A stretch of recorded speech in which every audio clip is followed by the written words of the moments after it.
Hey guys, today's lesson is about finding common factors. Okay, yesterday's lesson was over divisibility rules, and divisibility rules are going to help you find common factors in larger numbers. So, in this first slide that you guys are going to go to, has useful vocabulary. In math, a number is said to be divisible by another number if the remainder is zero. So if one number can divide into another number evenly without any remainder, it is divisible by the number you divided by.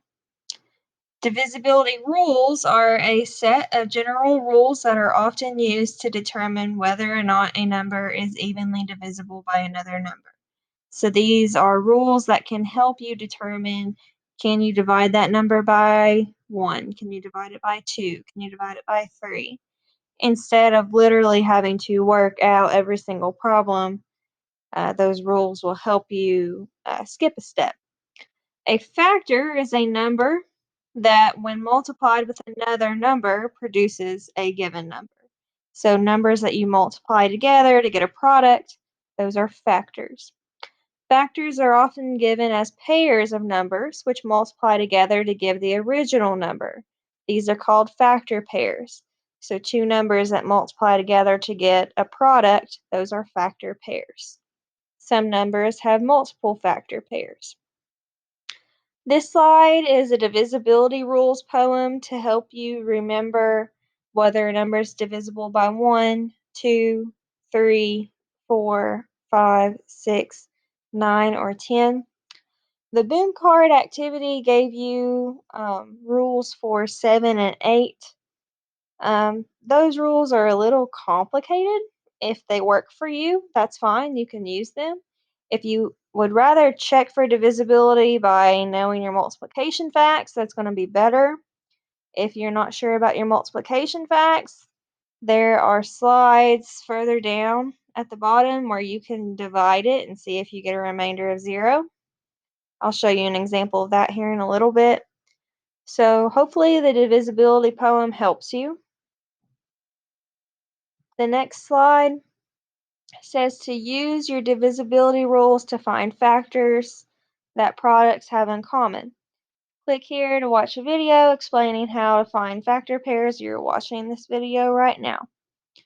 Okay, so when you have 42 and 63, I want to know what factors 42 and 63 have. What numbers can I divide 42 by?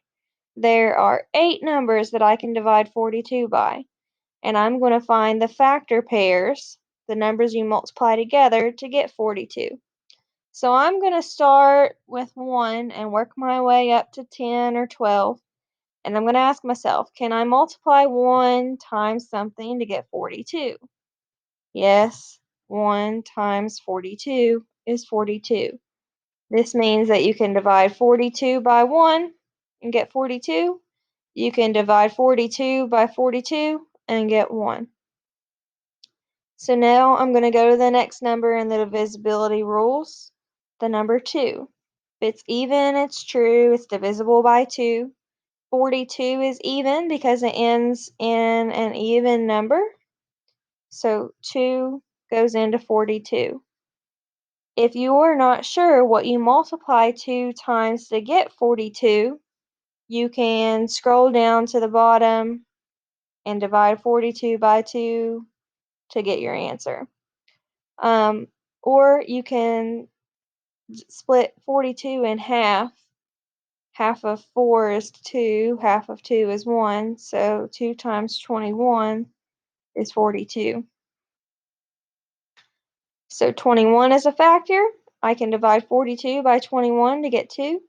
I can divide 42 by 2 and get 21. So now I'm going to test 3. 3 says add the digits to see if it's divisible by 3. 4 plus 2 is 6. 6 is divisible by 3. 3 can go into 6. That means 3 can also go into 42. So I'm going to put 3 here. And I'm not sure what you multiply 3 by to get 42.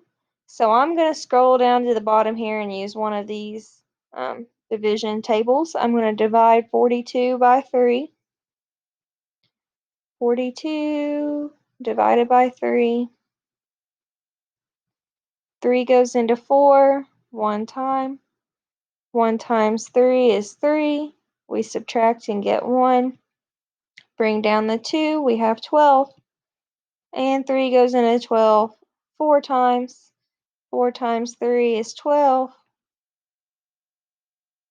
We subtract and get 0. Since I got a remainder of 0, I know that 3 goes into 42. 3 goes into 42 14 times. That means that 3 times 14 is 42. So I'm going to put a 14 there. Then I'm going to check divisibility rules by 4. 4 can't go into 42. Check divisibility rules for 5. 5 can't go into 42. It doesn't end in a 0 or a 5. Check 6. 6 will go into 42. 1, I know that 6 times 7 is 42. And another thing, if it's divisible by 2 and 3, it's also divisible by 6. 6 times 7 is 42. So these are all of the factors, all of the numbers that you can divide 42 by. Well, I also need to figure out what I can divide 63 by. So I'm going to go for 1 through 10 again. I can multiply 1 by something to get 63. 1 times 63. I cannot divide it by 2 because it's not even. It ends in an odd number. I can divide it by 3 because 6 plus 3 is 9. 3 can go into 9. Well, and 3 will go into 63. Well, 3 goes into 6 twice. 3 goes into 3 once. So that's 21. You're not sure how to figure that out? Go down to the bottom and divide. 4 will not go into 63. It's not even. 5 won't go into 63. 6 won't go into 63. 7 will go into 63.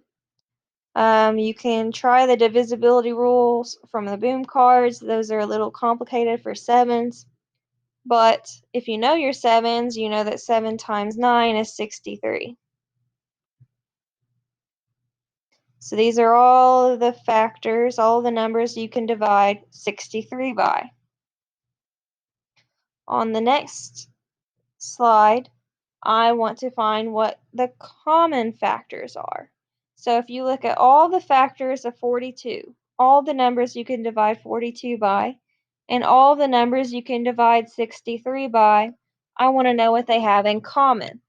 Well, one thing that all numbers have in common is that they can be divided by 1. So 1 is a common factor. I'm going to put 1 in this space. 2 is not a common factor. It's not in both. 3 is a common factor. It's in both. 6 is not a common factor. It's not a factor for 63.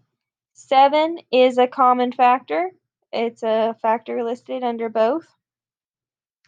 14 is not a common factor. It's not in 63. 21 is a common factor. It's in both. 43 is not a common factor, and 9 is not a common factor. So there are 4 common factors between 42 and 63. So today you're just practicing finding common factors. Tomorrow we're going to be using those common factors to go the next step up. So you guys are practicing on slides 6, 7, and 8. You have to fill in all of those teal squares with factor pairs and common factors. And then you're not required to use these, but if you need to use these to set up division problems, you are more than welcome to. Please let me know if you guys have any questions about solving these problems.